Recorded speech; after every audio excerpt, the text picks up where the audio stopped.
The Team Never Quit podcast is sponsored by Navy Federal Credit Union. Visit NavyFederal.org/celebrate to check out member-exclusive offers during Military Appreciation Month.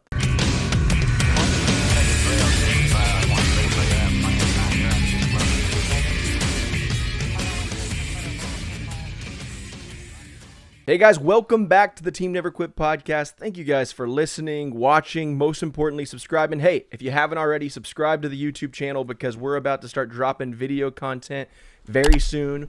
We've actually got kind of a secret project in the works right now here at TNQ headquarters, and I want you guys to be able to be a part of that. So in order to do that, you need to be following us on YouTube.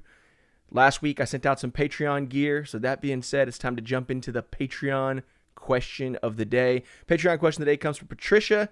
She asks, which Will Ferrell character do you identify with the most? Oh, that's a good one. That's a good question. I'm a big fan. That's a good one. Yeah, me too. Work. So the other day, actually, Bewitched came on because it's Halloween season, so we were watching, and this stray cat came walking up. So I had a little bit of Darren going on the other day. Darren. However, Daddy's Home 2, the air conditioning scene is by far, you can't appreciate that till you have kids and you're married and you're in that life that each one of those, I mean, from the other guys, I mean, who doesn't want an accountant for Law and Order, right? And that, you know, he was a pimp. And I audited him and there were discrepancies. and there were discrepancies. That's who I felt like I would identify as. Man. Yeah. Well, I'm going to go with, I think I'm a solid cross between Land of the Lost, Dr. Rick Marshall, and Ricky Bobby. Ricky Bobby. Piss excellence. Yeah. I ran across I think I'm a lot better and cooler than I actually am. No Anchorman?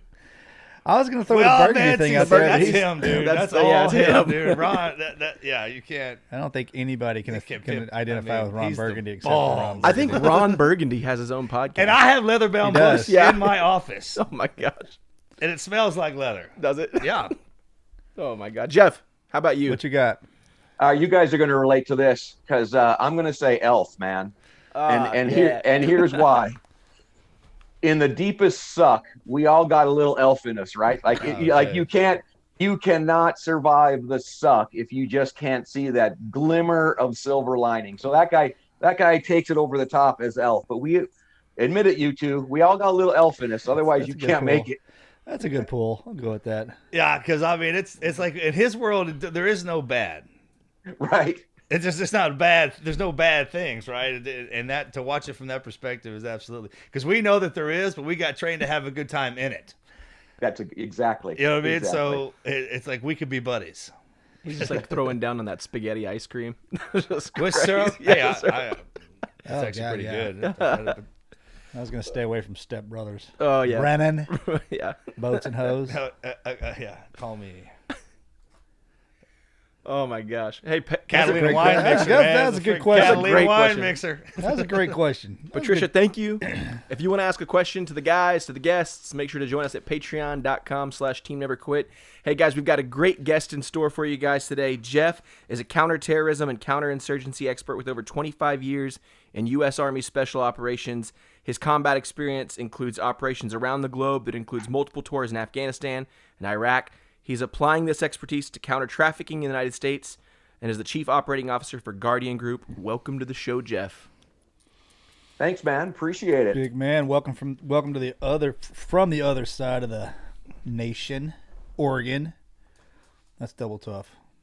Double talk. Yeah. Hey, I switched. I think you know, Marcus. I'm the COO of All Things Possible now with Victor. Yes. Boom. Yeah. Yeah. Saw that. So that's pretty new news. It just happened maybe a month or 2 months ago. Congrats. But really digging it. I mean, you guys know Victor, man. Force of nature. The organization is fantastic. So yeah, I'm just having a ball. You doing that full time or are you tool-hatted? Nope. Full time. Jumped in head first. Oh, good for you. It came and got you, huh? Yeah. I mean, there's so much potential and so many interesting things happening. I just couldn't sit out. So for our listeners out there, we give a little background and flying information on All Things Possible. So All Things Possible, we have a nice little tag that I really like. It's identify, interrupt, and restore those affected by trauma. And that means people that are imprisoned, these young men that usually come from a bad background, all the way to women and girls that are being trafficked overseas. So I first got rolled in with Victor with some of the work that we did in Iraq and Syria, because I still have these leftover relationships that we build, people that we trust. They help us out and can equip us to recover some of these sex slaves that Al-Qaeda and ISIS rolled up, as well as moving behind the front lines when they retook Mosul and would spit out all of these women and children they didn't know what to do with. So it's things like that, all the way down to just simple counseling and meeting with folks where they are. So it's a huge gamut. As the COO, it's really exciting for all of those different things. We just had a big event. Did you guys see the news about Ohio?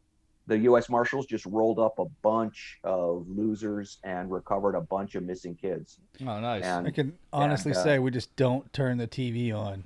Yeah. What you got? With the counter-trafficking side of it and really looking at these men that are abusing children, we're really trying to expand that. So we had a really nice win. You know, we don't want to over dramatize what we did. I mean, it was the U.S. Marshals putting the heavy lifting, but we figured out a way to collaborate, and they put some trust in us, and we're really excited. Well, that's the best part about that group and what it's made up of, because we're the guys who, that recognition part needs to go to those badge wearers, and then you got the guys like us that sit behind it, and it's like the work is the gratification. Yeah. Exactly. Watch it. I mean, there has to be that headpiece, and they do so much. But now that the guys are rotating out and being able to work together, I mean, it just kind of closes up a loophole or a hole in that makes it so much more dynamic. So, we have similar stories. You know, that I have with you guys. You know, I was in high school, wasn't sure what I wanted to do. I heard about the U.S. Army Rangers, which really were kind of a quiet entity back then in 87. And I joined the military to become an Army Ranger. And again, remind me to come back to that story, because that was not an easy path. You know, my recruiter said, "Oh, this is how you do it. You just sign this dotted line and you sign right here. You volunteer for Rangers." You know, remind me to come back to that one. You guys are going to love that story.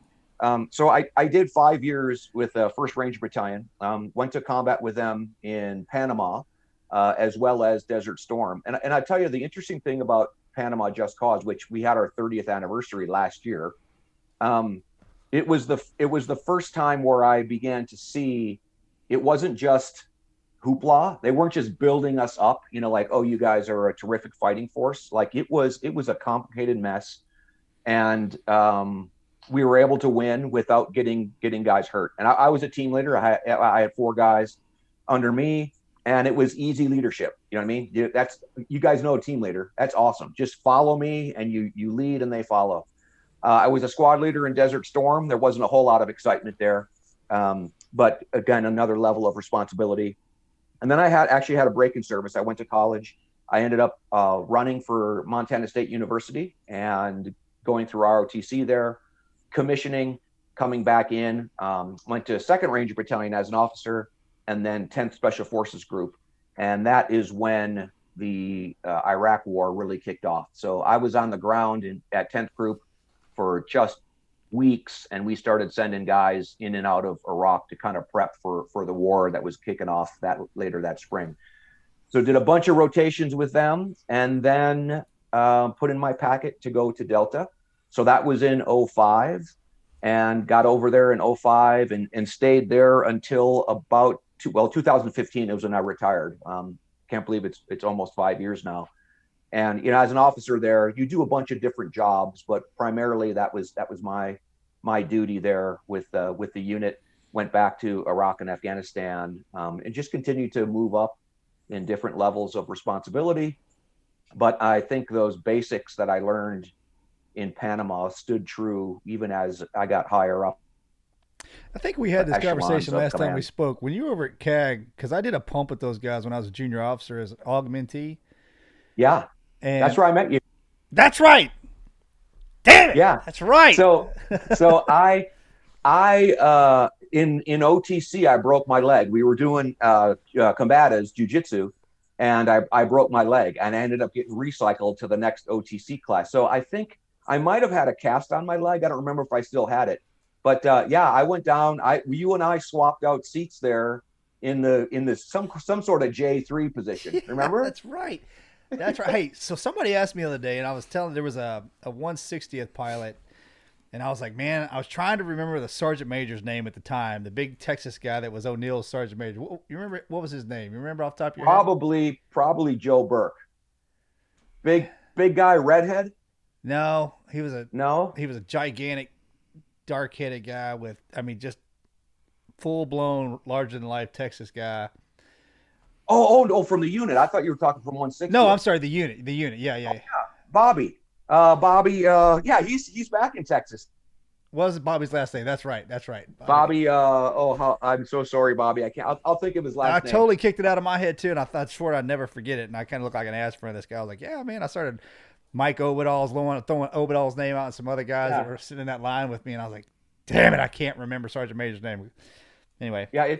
So here's a story on that. Bobby's son became a young Ranger. They went on target together in Baghdad. Huh.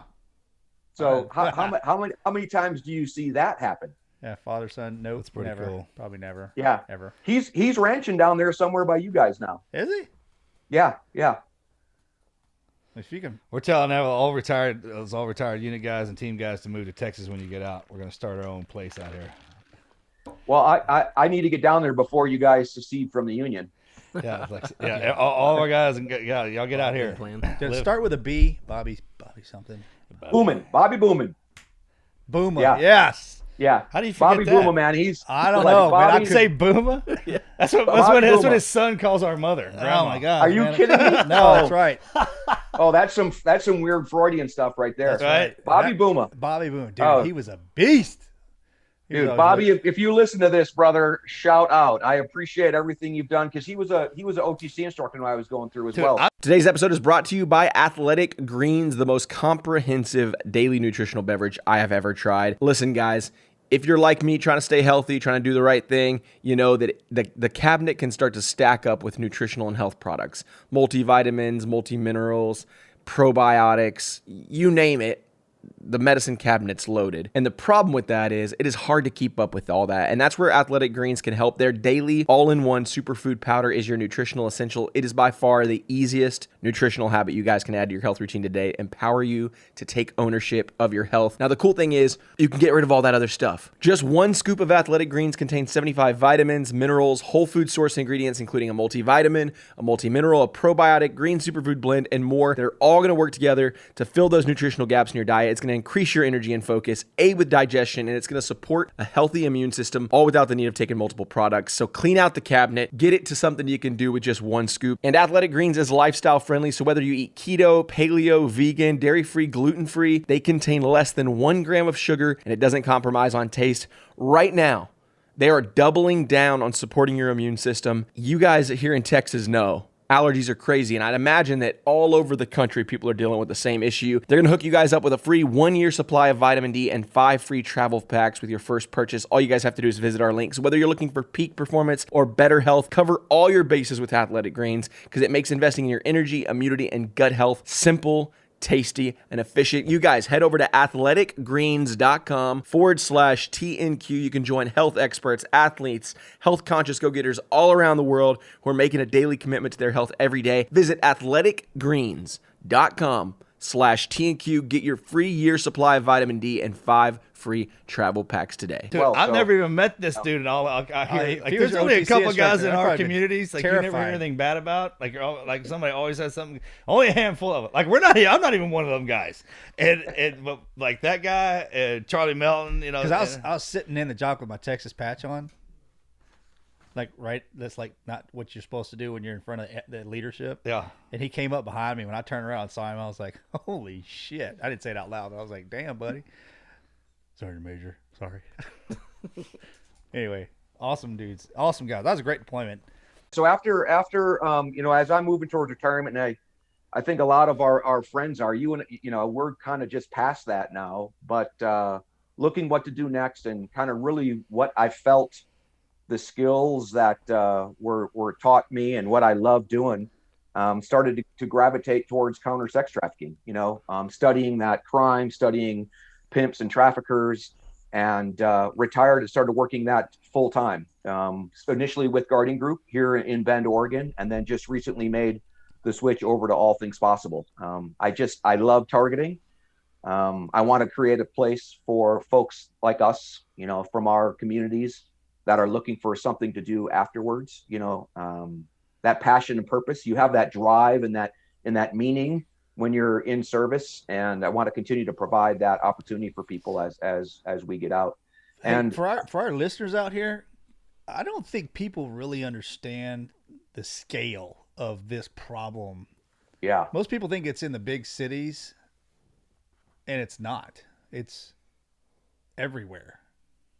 It's everywhere. And here's a statistic. 150,000 new sex ads come out every day. 150,000. And we figure that somewhere between 5 and 10% of those are minors. So that's a new kid that's being sold online every single day. The numbers are astronomical, and it's really kind of gross in the United States because it really is a business. It's something you jump online and you make a purchase, like you would buy a pair of sneakers or even a pizza. It's a lot more in the open, where they have these different sectors, the red light districts, and all of these things that people know about in Asia. But right here in the U.S., we are unbelievable consumers of prostitution, and what comes with prostitution are the minors, because they're easy to manipulate and control, and the traffickers make a ton of money on them. How is it that, give us some insight on how you guys are navigating those waters and how you're assisting, or kind of, I don't know if it's by, with, or through, or just facilitating information that you're going to hand over to the marshals, and how that relationship's working. That's basically it. So it morphs a little bit depending on who you're working with. So your comment of by, with, and through is a perfect idea. We're used to doing that. We're used to trying to provide that third party, that host nation partner, or even here in the United States, it's our U.S. partner, with the things that they need. And in a small town, they just don't know the crime. So it might be similar to what you and I are doing right now. We're just talking about the crime. We're talking about the statistics, helping them understand what those indicators look like, even talking to patrol cops about when they make a routine traffic stop. When they see these different indicators, it should be a clue. The light bulb should go on, like, hey, maybe I need to dig a little bit deeper because this doesn't quite add up. And then you've got these federal entities like U.S. Marshals or FBI or whomever that need support more from the analytical point of view.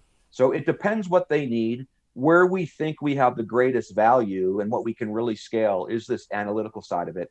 When you look at the U.S. Marshals, for example, they have lists. I mean, thousands of kids are missing, and then when they triage that list and figure out which ones they believe are involved with sex trafficking, to help them find some locational data, or to help them try to figure out what threads to pull to find these kids or find the men and women that are exploiting them.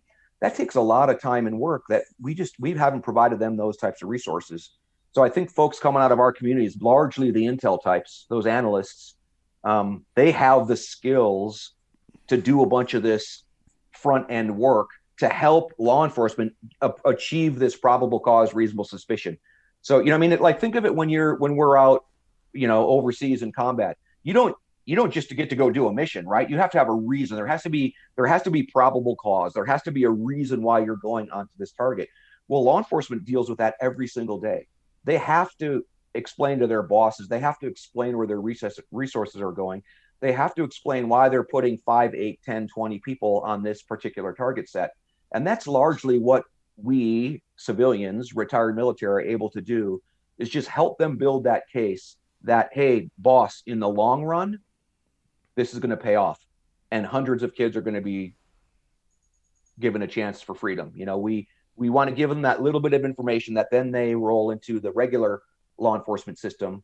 They get the warrants, they get the subpoenas, and once they get those, they're off and running. Because, dude, these pimps and traffickers are so brazen, they don't even hide what they do. Yeah. Like, you get one of their phones, You get one of their computers, it's completely in the open. It's just helping law enforcement get to that start point. You guys on the ground a bunch doing what you used to do in CAG, or is it more along of what you see? All by through and with, Okay. All right. It's they don't need the help on the ground. You know what I mean? Like they really need that analytical work. Once they know where the bad guy is, or they have permission to grab them, or they have an idea where that kid is, they're off and running. So we do very little to no actual groundwork. And in the U.S., it gets really tricky too. You know what I mean? Sure, when you're working overseas, it's totally different. You can do groundwork overseas. You can run surveillance on people. You can use TTL. You can do all sorts of stuff overseas. But in the U.S., the structure that we have designed, and it should be, is law enforcement is able to do this, a citizen is able to do that, and putting them together is what I think the future of law enforcement looks like. All of this. I think there are some people that really believe we should defund the police and disband the police. I don't think there are many. I think some more reasonable people think we should reallocate funds and figure out ways to do this better. And I think that's what the future is. There's plenty of people from our community that have the ability and the skills to just augment what law enforcement is lacking. And that can be training and that can be analytical work. But both of those are really satisfying to help those guys out with. Yeah, that's a great point. If you think about it, for everything that law enforcement is responsible for, if they had that logistical, analytical piece sitting behind them, like we had, to provide us all the information we needed, and then have them be the action arm of the research piece, that's a great point. Well, you know what else I didn't realize was, we had training, right? Like about a quarter of our year was training. It wasn't combat. It wasn't other types of stuff. It was dedicated to training. And we held that pretty sacred, right? That's how you became the team. How you became the SEAL. That's how you became the SEAL team. That's how you became a unit that was able to fight. Man, law enforcement doesn't have a training cycle. Mm-mm. They don't take a few months out of the year and just become better at individual and collective tasks. We haven't afforded that to them. So they have to stick training in wherever they can, so that's, again, when I talk about training, to be able to provide them different training on skills that we've honed that they can apply. And like you've already commented on, that analytical side of it. No one's done it better than the JSOC community. Right. People look at us all the time, the operators, the guy, the door knockers, but man, those analysts that were just crushing it 24 hours a day for 10, 15 years straight.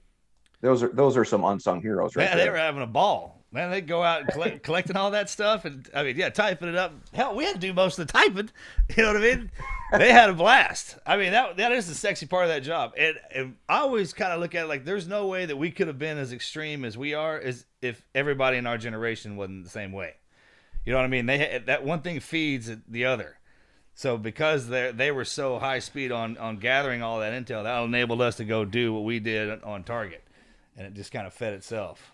I teach at the Law Enforcement Management Institute at the university up the street, and that's one good point I've never brought up to them, because we talk about challenges, and most of the case studies and the talking points that I have is that you're on deployment every single day you walk out of your house, and how challenging you never have any downtime. Like you never go to get low ready. You're always, the second you walk out and put the uniform on. And I'm going to bring that up. That's a great point on what a better asset you all would be if you had a logistical arm behind you, providing you information that you need, just like we got. How much easier it made that for us. And we even debrief at the end of the day. After everything, we debrief after every time we do a run. When they come out of the academy, they go into the field. That's like being in the academy every day. It's just field work. Yeah. Right, and I know they take notes and everything like that, but there's training inside that action itself when we separate that in the beginning, so you can see both sides of it, and then when we put it together, that's why we're so fluid. They don't have that ability, I guess. I didn't know that. I was unaware that was the case. Think of the lessons learned, that we all shared. Look at how we would transfer that stuff between the SEALs and the Rangers and Delta and Special Forces. Like if one of your guys got hit on target, man, we wanted to know what happened. You know, if you had some new ballistic capability or some new, you know, mechanical breaching, whatever, you know, and that's one of the things. But as with COVID, and you know, the Black Lives Matter movement has, again, they're the focus on defunding the police. But even if you discard that, just with COVID alone, police communities, sheriffs, and law enforcement all across the country, they're losing money, man. I mean, cities are going bankrupt. And the number one thing that I've been seeing that's getting cut are these sex crimes units, because it's allocating dollars that doesn't necessarily pay off. So in major cities all across the United States, these sex crimes units are being slashed and reallocated, redirected to different crime sets. So what else is being lost is the best practices. So these units that were just crushing pedophiles, how did they do it? And that's what I'm working at right now, is trying to capture the best practices of how did this work in Boston? How did this work in Miami? How did this work in LA? How can we apply this to small town America? You know, and trying to build a group of guys, almost like a mobile training team again, because this resident knowledge of that these law enforcement folks have figured out, it's being lost. And again, just like us in the military, man, now that I've been here 5 years, I don't think there's a single cop that I've worked with, either federal or local, that's in the same position that he was 5 years ago. They move so often. They just don't capture the best practices, which make you have to learn all of these lessons the hard way. Yeah, which is a shame. And it's not like they deny that. They'll openly tell you, like, yeah, we don't do that.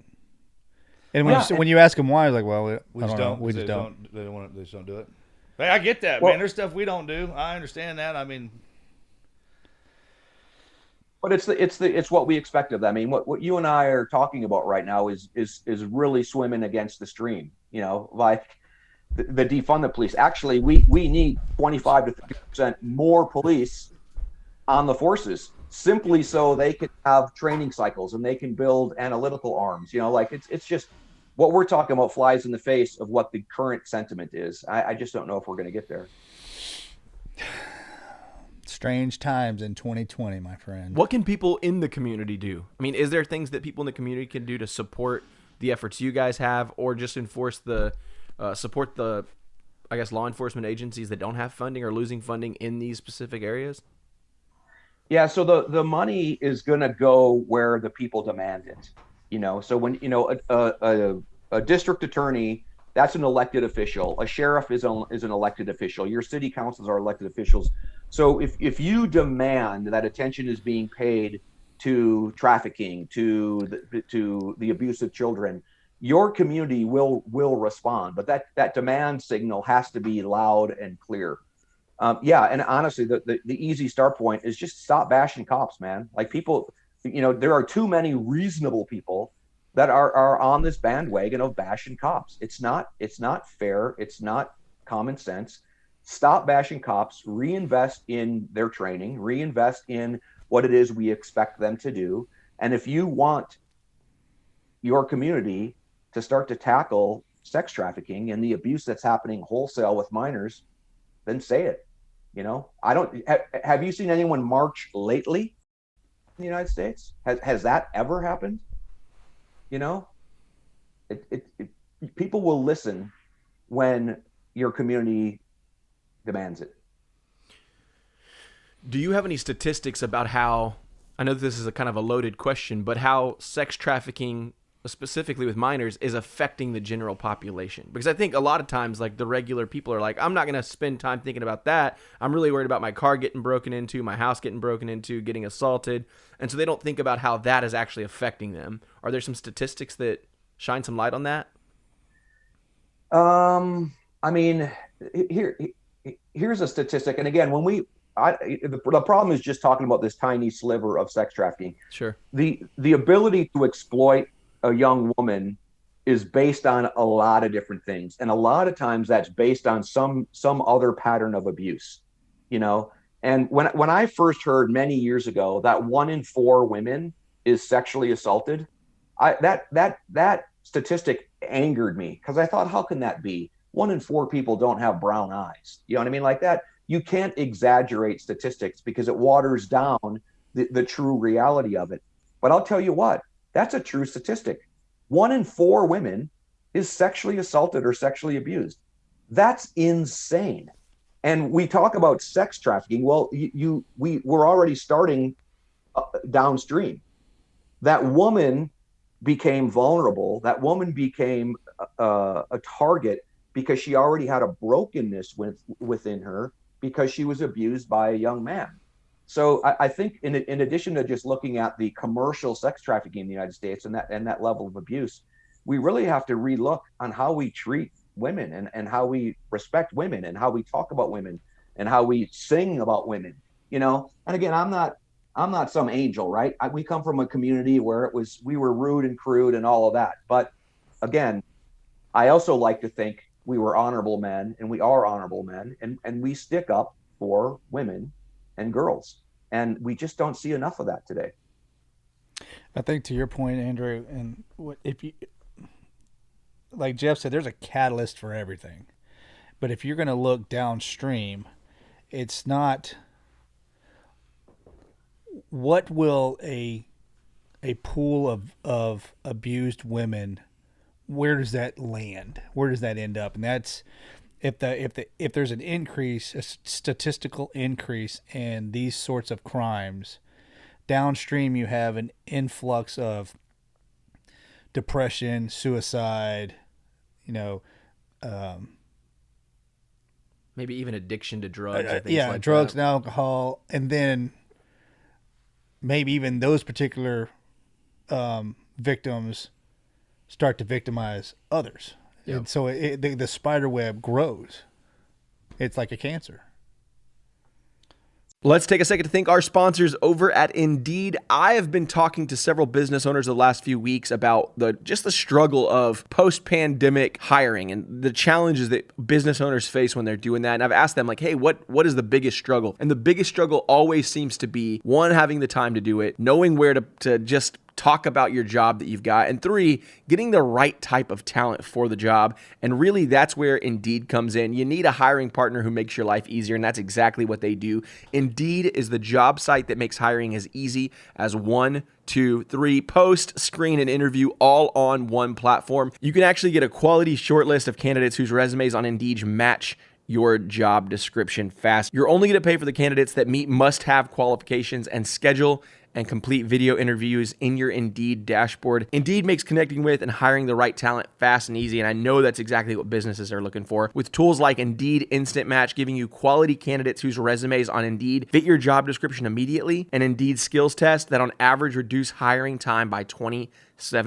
That's a game changer. You can choose from more than 130 skill tests, then add your must-have requirements so you only pay for the applications that meet them. According to Talent Nest, Indeed delivers 4 times more hires than all of the other job sites combined. So if you're hiring, you guys need to check out Indeed. I know that hiring can be a pain in the rear. So if you're looking for some support, you need a way to do it easier to get the right kind of talent, then Indeed is the way to go. Get started right now with a free $75 sponsored job credit. So if you're looking for some quality talent, you need to hire somebody quick, this is the way to do it. Get started right now with a free $75 sponsored job credit to upgrade your job post. All you guys need to do is go to Indeed.com/TNQ. That is a $75 credit at Indeed.com/TNQ. Indeed.com/TNQ. Offer valid through June 30th. Terms and conditions apply. So it's a really good analogy where, okay, when we were overseas, right, we weren't combating radical Islamic ideology.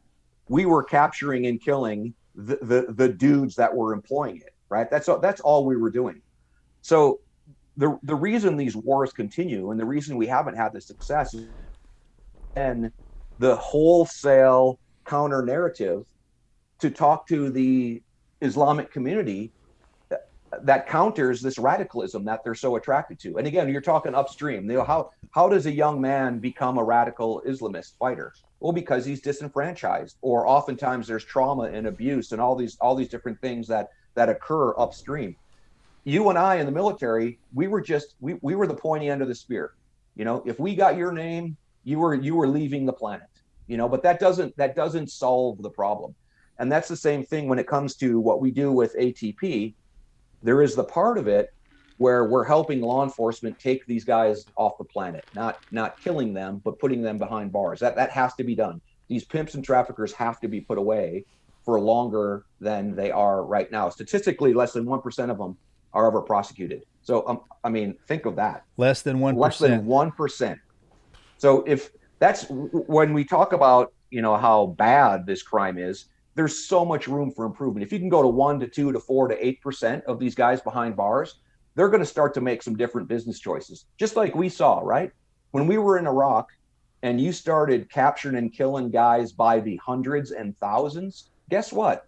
That young man started to make a different choice, right? So there's one end of it, which is the downstream end, which we've got to bring justice to these predators. And then there's the upstream side of it, reaching these young men and these young women in these formative years. And that's why I'm so excited about ATP. ATP works both sides of that, from, interrupting this cycle by taking these bad dudes off the street and helping law enforcement put them behind bars, all the way to identifying it and interrupting it from this cycle of abuse and violence. So you nailed it, Marcus. And I think that's what people don't want to hear. Treat your wife better, treat your girlfriend better, treat your daughter better, have more respect. Stand up when the locker talk is some kind of BS about girls. Turn off that stupid music that's completely degrading to women. Stop looking at pornography, which it warps your mind and makes you think of things in a different manner. Those are the solutions that every single American can do. They always want to go to, hey, can I break down a door and shoot a pimp in the face? Yeah, okay, bro. Like what is that going to get done when you're going back home and continuing to, propagate this in your own little way? Start with the ones around you. Start with yourself, right? Just be a good person. You guys had you mentioned earlier you guys had a big win recently. Yep, it's been going on for a couple of weeks. They just released it yesterday. So I think they were calling it Underground Autumn Hope or Operation Autumn Hope or something like that. Dude, it's all over the news. And again, I'm not trying to oversell what ATP participated in it, but what I'm excited about is that there are certain people in the community that see this collaboration we're talking about as a way forward. So building trust with law enforcement, having these quick wins, these small wins, and then taking something where we can scale it out is really exciting. So we'll see where it leads to. That's good.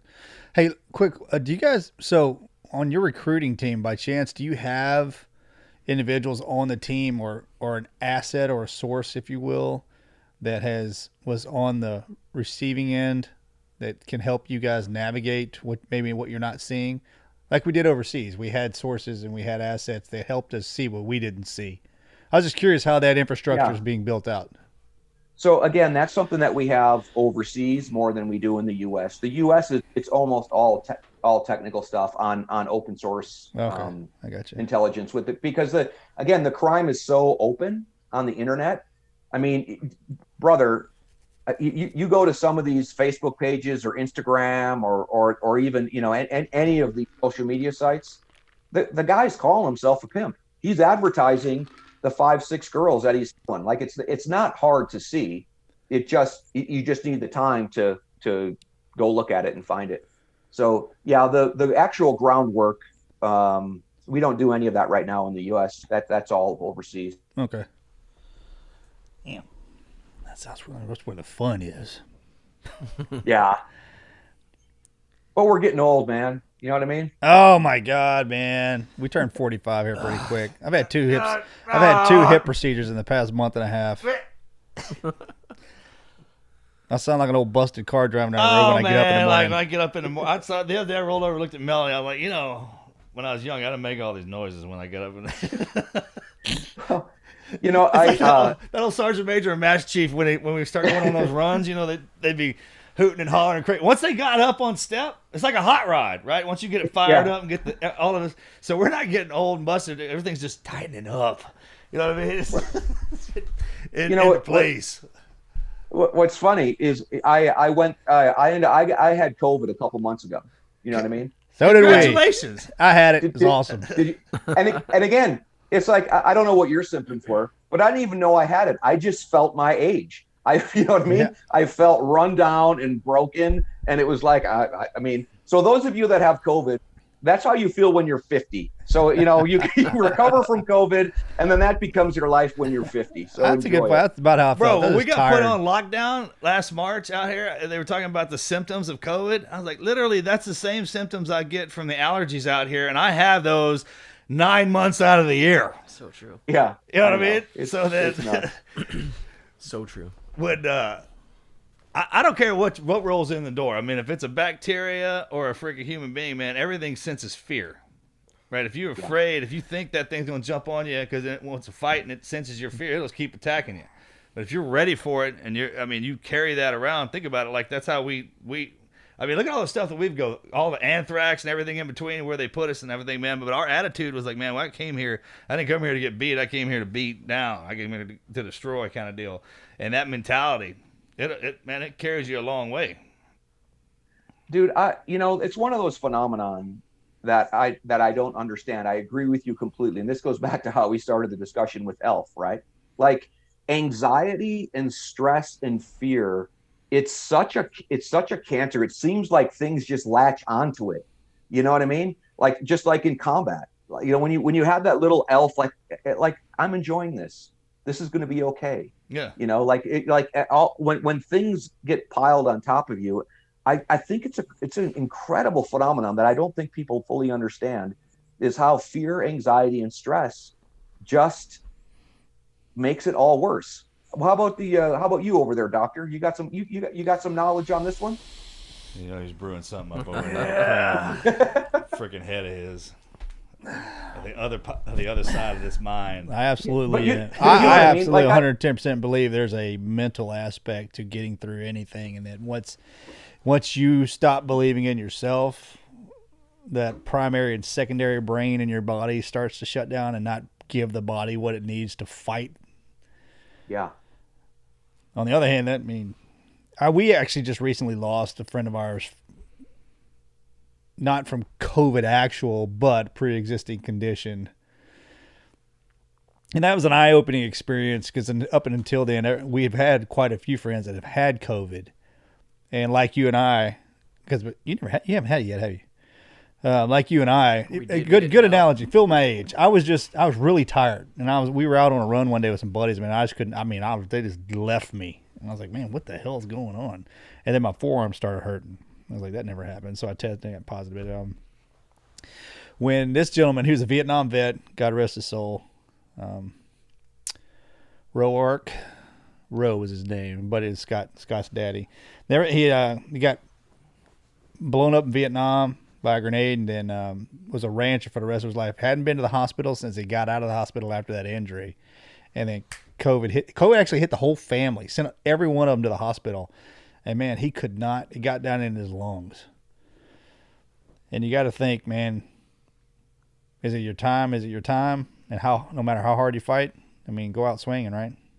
Yeah. Are you going to pick? You want to pick how you go out? I don't think it works like that. My swim buddy from Buzz died 2 days ago. He had a do not resuscitate. Yeah, man, don't bring me back. I want to come back in that new frame. Yeah. And he actually said, he's like, I wasn't, to do not resuscitate means if I got bucked off a bull or something, I don't want this COVID stuff. It just ate his lungs up from the inside out. Yeah. It's terrible. Yeah. And again, you were alluding to it. There's that spiritual side of it too, and it's what we don't understand, and I think there's this relationship we have with our Creator also, where He's like, okay, if you want to stay, you can stay. You know what I mean? If you're ready to come home, I think sometimes He gives us that little bit of a choice. And I'm not, I'm not saying your buddy chose to go, but there's just all these things we don't understand, and we waste too much time sweating the small stuff, Yeah, don't sweat the petty stuff and don't pet the sweaty stuff. That was one of the best freaking pieces of advice I ever got. And I'm like, man, how long you been sitting on that one? That was great. Yes, there's absolutely that. And with anything, that fear in the beginning is the fuel for your willpower. I mean, that kind of, if you're looking at something and it give you the heebie-jeebies, and then I'll talk to people and they're like, well, I've been training in this forever. I mean, we've been going at this a while and I still get the fear. And I'm like, man, that's not what that is. That's anxiousness. You know, those two things run on the same glass. Like, man, you just kind of, that's why when the first punch is thrown or the first, the line comes out, whatever it is, man, you're in it. And then once you're locked in, it's freeing. It's like, wow, it's like getting up on the step and just pushing. It's something. It's supposed to be there. May is Military Appreciation Month, and you guys know that Navy Federal Credit Union has made it their mission to help military members for over 85 years. They are a great supporter of our show. They are a great advocate for veterans. And during Military Appreciation Month, they want to celebrate the commitment that connects them to their military members. Now, many of their employees are military family members, reservists, or maybe even veterans themselves, and they've got some incredible resources for the veteran community, whether it's best cities after service and best careers after service, which help veterans transition to civilian life. They have got some really cool stuff to support the veteran community. I think that the programs that they offer for veterans, whether it's home buying, credit cards, whatever it may be, is incredible. They have 24/7 customer service and support, so they're here for you whenever you need them, and they need your help this month. Give a shout out to someone you know who's an active duty service member or a veteran. You can do that by using #MissionMilitaryThanks. If you want to see all of the cool things they've got going on this month, visit NavyFederal.org/celebrate to check out member exclusive offers during Military Appreciation Month, or share your shout out using #MissionMilitaryThanks. Navy Federal Credit Union is insured by NCUA. Speaking of sweaty men, let me circle back to my story. Oh yeah, about how to become a young Ranger. Okay, so like I said, I signed the dotted line. My recruiter tells me just volunteer for airborne school. Volunteer again. You guys know how difficult that is, but so far so good. I get to airborne school. First day there, you go into this classroom. A Ranger shows up, and that was back when they wore the OG 107s. Right, the rest of us were in the BDUs, so like that was a sharp uniform, spit shine jungles and the pressed OG 107s and that black beret. Come on, man. Dude, what's up? What's up, man? Exactly. What's up, man? That was sharp. So you see them jokers walk in like, yeah. Exactly, So that's what I want to be. And so the guy comes in, he gives you a quick brief. You fill out this piece of paper, put your name on. Again, this is 1987, 88, something like that. Yeah, man, their uniforms look like they would jack you up. Oh, you know what I'm talking about? Dude, they come in with so much style and the way they start. Like, man, I think that uniform fucked me up, dude. Look at that thing, man. That's awesome. I'm jumping to something else, but when the Rangers switched from the OG 107s to the BDUs, we called the BDU the battalion departure uniform, because when you were getting kicked out of battalion, they took your OG 107s away and you had to wear BDUs like the rest of the Army. So that was a mark of shame. Yeah. It was the battalion departure uniform. So when we switched from the OG 107s to the BDUs, oh my God, there was weeping and gnashing of teeth. Then you went to the. I remember when the beret thing went down. Yeah, the tan berets. I remember when that was going down. I was at Bragg when that. I remember like, man, that sucks, dude. Why don't you take that away from y'all? I don't know. But so I signed this dotted line, go through airborne school, graduate from airborne school. This Ranger shows up and he says, all of you who signed up to be a Ranger, fall in over here. So we get information and he reads through the list of names. He doesn't read my name. I'm like, oh crap. I'm like a mosquito wing private. You know what I mean? I think I was an E1 or E2 if I had anything on my uniform at all. I run up to him. I'm like, Sergeant, I'm supposed to be going to rip with y'all. You didn't call my name. He asked me my name. He looks at the list. He says, you're not on here. Get out of my face. Mm-hmm. So I turn around, I run over to my airborne squad leader and ask him some questions. Anyways, the people that I talked to end up telling me to go to the Patches building down by the jump towers. You guys have you guys been to Ben? Yeah, we had to go jump school out there. I know what you're talking about. Yeah. You know that building? Yeah. So they say go down to the Patches building and ask for so and so. I'm going to call him Mr. Sweetbottom. They say go find Mr. Sweetbottom. He's the one that does all these orders. So I drive down there with my. You're remembering this from when we talked. Yes. I know. Go ahead though. My wife of 31 years now. She was my girlfriend back then. So we drive down to this Patches building, which you guys know where it is. And I walk in, and there's one dude way in the back. And I said, "Hey, I'm looking for Mr. Sweetbottom." And he's like, "I'm Mr. Sweetbottom." I'm like, "Oh my goodness, what is this?" You know, that Southern drawl accent that is just a little bit too grating. So I'm like, "Oh great." It's like I'm supposed to be going to RIP, and it seems like that like the orders haven't followed up. And he says, "Ooh, so you think you got what it takes to be a Ranger?"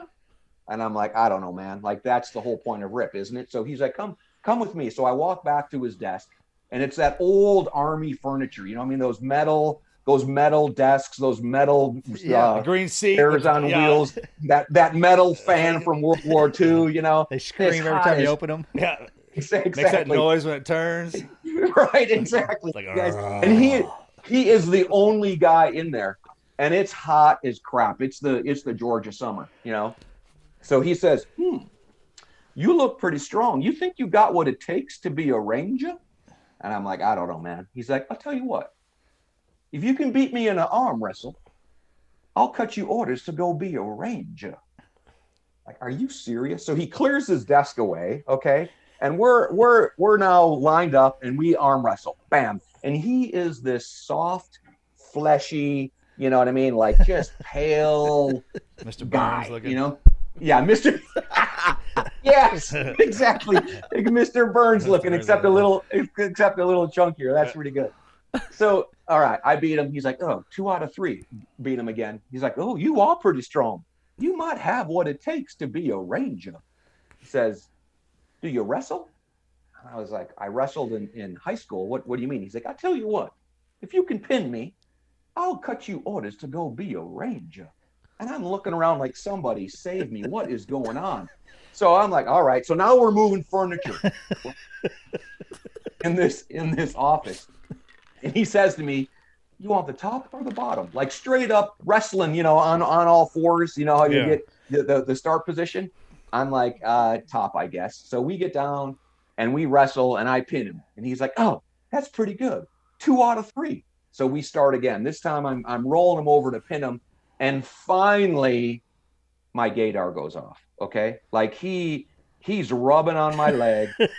No, he's trying to free himself from this half Nelson. I'm rolling him over, and he's making noises like that. And I'm like, oh my goodness, I think I'm being sexually assaulted. What the heck is happening? So I stand up. I'm sexually assaulting myself with another man. With another man, exactly. I'm like, what is your problem? And he stands up and he sits down in a chair and he says, "I bet you wouldn't hit me." And I was like, "The hell I won't." And I reach over the desk and I punch him straight in the mouth, and he flips back in his chair. And I remember it because I split his lip and it was bleeding. And he's laying there on the floor looking up at me, and I'm over him like this. And he's like, "Ooh, you might just be a Ranger. Go along now. Your orders will follow." And I'm like, "They better." And I leave, okay? So I walk out of this place. I'm drenched in sweat because this went on for like 20 minutes, man, you know? My wife is in the car waiting for me. She says, "What happened? What just went on?" And I said, "I don't even want to talk." I'll never speak of this. I'll never ever talk with again. you. Let's take a second to thank our sponsors over at Chili Sleep. You guys, I am excited. Fingers crossed. I'm supposed to close on my house this Friday, which means I should be enjoying an incredible night's sleep very soon. Out of the RV bed, into the new bed. You guys know at TNQ, we love hearing remarkable stories of people who just don't quit. But unfortunately, even some of the strongest people I know give up when it comes to getting quality sleep. And that's because it's a pain in the butt to get good sleep. Whether it's a crappy mattress or you're too hot, whatever it may be, sometimes it's a challenge. And you know, we're all busy trying to be our best, but we can't forget to fuel our body and brain with the power that only a great night's sleep can bring. And that's where I want to introduce you guys to Chili Sleep. You've heard me talk about them, but now this Friday, I get to put my Chili Sleep to use. I'm excited. They are the pioneers of the original temperature regulating mattress pad. They were scientifically engineered to mimic the natural temperature change your body demands to fall into a deep sleep. So if you're tossing and turning at night, it's probably because your brain and body need to reset. They need to reconnect with that natural rhythm, and the best way to do that is by prioritizing your sleep climate. If you sleep hot, if you sleep cold. Me, I'm a big dude. I sleep hot. So Temperature-controlled sleep is vital for restoring testosterone levels, repairing muscles after a hard day's work, and improving cognitive function so you can always start your days feeling sharp, feeling alert. Whether you're a hot sleeper or a cold sleeper, and no matter what size your bed, Chili Sleep has a perfect solution. You're going to fall asleep faster. You're going to wake up without that grogginess that comes from sleeping on a regular mattress. And even for an extra layer of comfort, they even make a Chili blanket, which is the only weighted blanket that can also be paired with a sleep system for the ultimate sweat-free sleep. Now, adversity doesn't care how you slept the night before, but Chili Sleep does. They've worked with frontline military heroes and first responders for years and are passionate about giving the gift of sleep to those that gave so much for our country. You can learn more about their dedicated military, healthcare, and first responders program by visiting chilisleep.com/heroes. But right now, Team Never Quit, you guys can head over to chilisleep.com/TNQ for Chili Sleep's best deal, available exclusively to you guys, our listeners, but just for a limited time. That's Chili, CHILI, sleep.com/TNQ for your special offer. If you're looking for a great night's sleep, look no further than Chili Sleep. One more time, guys, chilisleep.com/TNQ. Check them out. So the story's not over there, okay?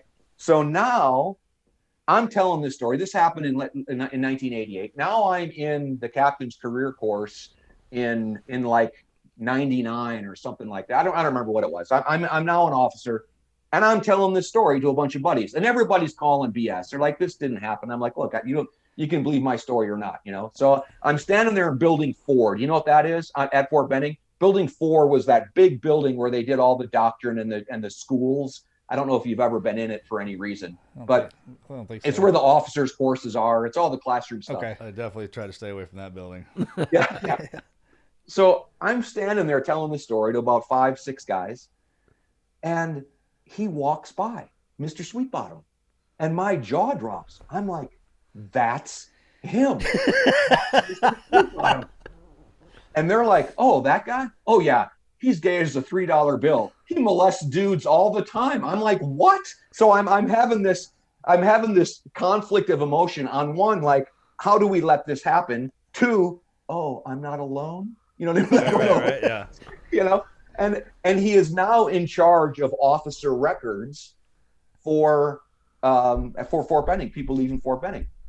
And this guy would come to combatives, jiu-jitsu practice. It was when we were just starting to get those online. And this guy would show up with his little light, the gray sweatpants, right, from like the 70s. The gray sweatpants, a white T-shirt, and no underpants on.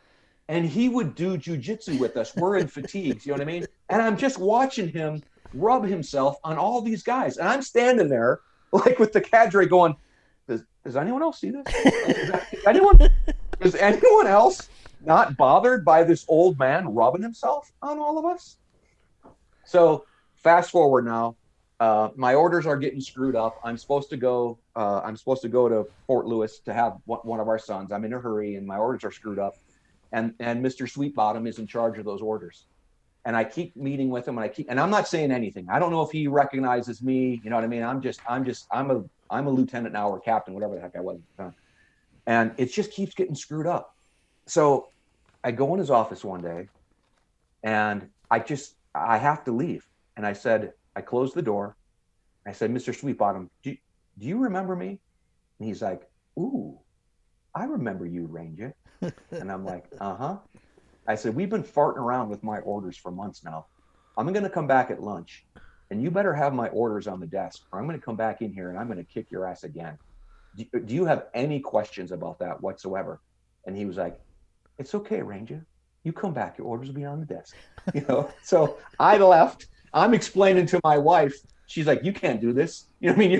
You're a captain now. You can't go in and threaten a civilian." You know what I mean? I was like, "I know, but it's our last chance." So anyway, this guy got history, okay? Yeah, exactly. So anyway, that's how I became a Ranger. So those of you young men out there that are interested in becoming a Ranger, how bad do you want it? How bad do you want it? And apparently this dude turns out badass Rangers. So if you get the green light from him, you're in good shape. Maybe, yeah, it's a good litmus test. I mean, come on. Yeah. If you got to wrestle and he tells you you're going to make it, you go all the way to CAG. Don't sweat the small stuff, damn it. And I can guarantee you, there's people that are listening that know exactly who I'm talking about. Oh, His man, name of course. is Mr. Sweetbottom. I'm going to get that guy on here There's next. plenty out there that have rubbed up on this gentleman in more ways than one. Tell how many Rangers have you produced, sir? Must have left quite the I impression. hope he doesn't come out with a memoir. Dude, I mean, the funniest stories come out of our communities. Like it's literally created an environment to produce those kind of great stories. I mean, just all across the board, from every branch. I mean, every day.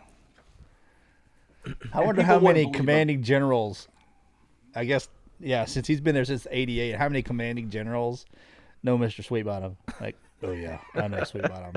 Don't talk about Sweetbottom.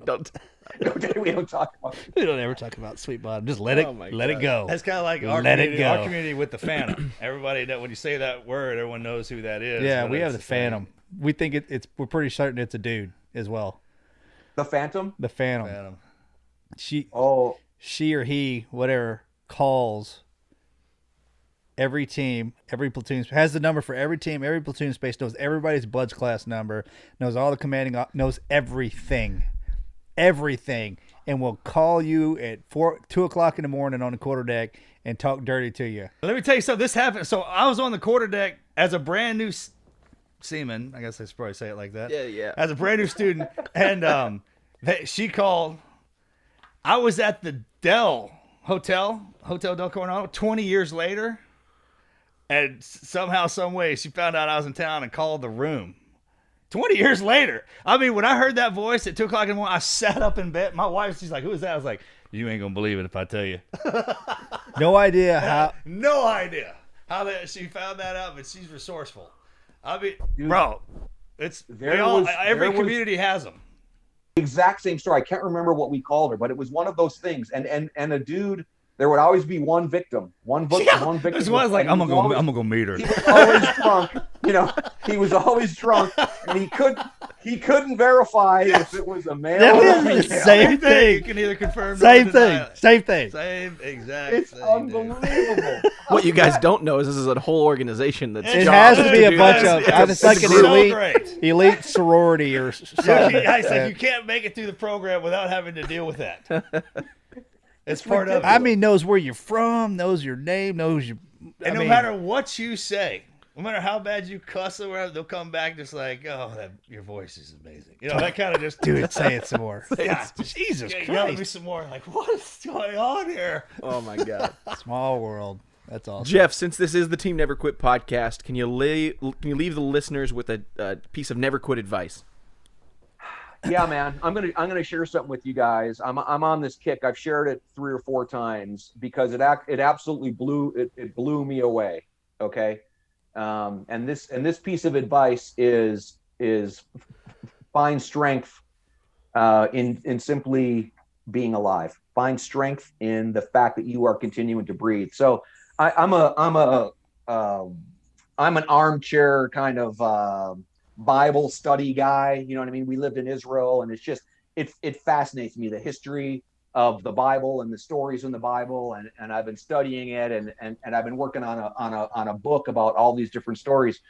And last year, I think it was about last year, I came across this idea. And I don't know if it's true or not, but a bunch of different people have talked about it. So have you guys heard the term Yahweh for God? Have you heard that term? Of course. And we hear about it. He calls himself Yahweh in the garden. He calls himself Yahweh when he calls Moses to rescue the Israelites from Egypt. And Moses is like, "Well, who should I say sent you?" And he says, "Tell them, Yahweh sent you." So we've been reading this name Yahweh for years, right? Well, it's unpronounceable because there's no vowels in it. Like roughly it's YHWH, you know what I mean, in Hebrew. So people don't really know exactly how you pronounce it. We've been calling it Yahweh. Well, what some people have said, and I'm telling you, when I tell you the story, tell me if it doesn't resonate for you.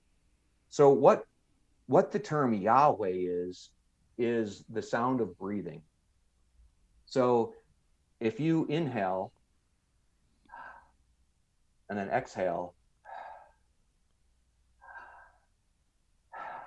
that's Yahweh. So when God tells Moses, tell them Yahweh sent you, he's basically saying, tell them that the creator of all things, the breath of life, has sent you.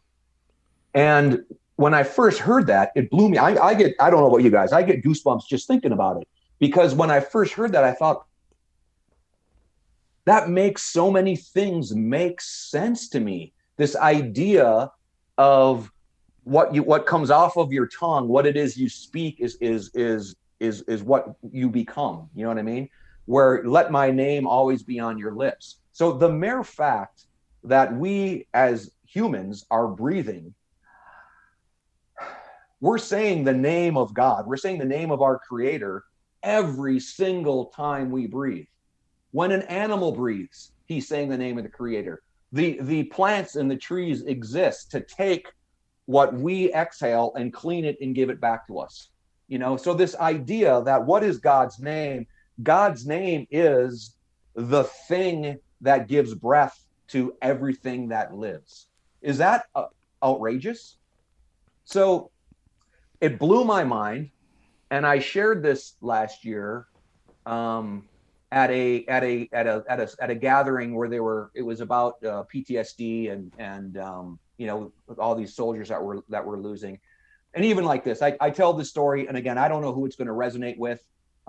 There are plenty of pastors and theologians that may take umbrage with it, and that's fine. What I can tell you is it inspires me. And I told this story at this group with this group of people, and these parents came up to me afterwards and they said, you know, we've had a really hard time with closure with our son. They lost their son on the battlefield, and they knew the story. They knew what happened. They knew he didn't suffer long, but they just didn't have this sense of closure. And when I was able to share this idea that when we inhale and exhale, we are saying the name of God, that was such a relief to them. It was such a relief to them to realize that the last thing their son ever said, his last dying breath, was the name of our creator.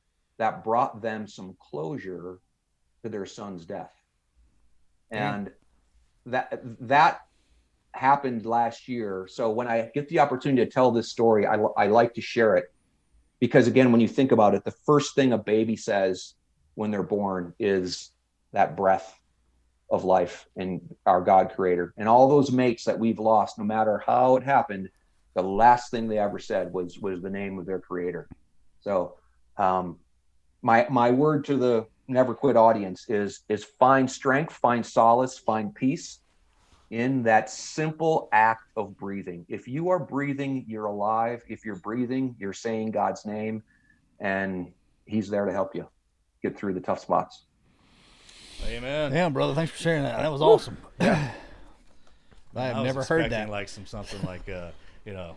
Now I'm listening to myself. I'm listening to myself breathe into the microphone. Jeff, it's crazy, isn't it? Yeah. Thanks for sharing that story with us, and thanks for coming back on the show. Yeah, thank you guys for listening to the episode. Jeff, thank you so much for being on. How can people follow you, support what you guys have got going on? Oh, dude, All Things Possible Ministries, VictorMarks.com. Check it out. You know, Victor is larger than life, a good friend of all of ours. I hope to get down there to Texas to see you guys. You know, a lot of the work that we're doing, you know, we hire the best, we hire professionals. So funding that work, a lot of the money goes either directly to the orphans and widows that we're assisting, the refugees, and then the active work that we're doing combating trafficking all across the globe. So, you know, it's I don't want to close sounding like a shill, but I tell you, your support to ATP has immediate results and effects, and can't thank the people out there enough that are supporting us. Awesome. TNQ, you know what to do. Support these guys. Make sure you're following us on social media. We a lot of times share these guys' content. TeamNeverQuit.com social. You can find all of our social links. Make sure, if you haven't already, subscribe on Apple Podcasts, Spotify, wherever you get your podcasts. And make sure you guys leave us a review on iTunes. That's tell us how we're doing, helps us grow the show. Make sure to support our sponsors, because they are who help us put these shows on every single week. We will see you guys next Wednesday. Later, guys.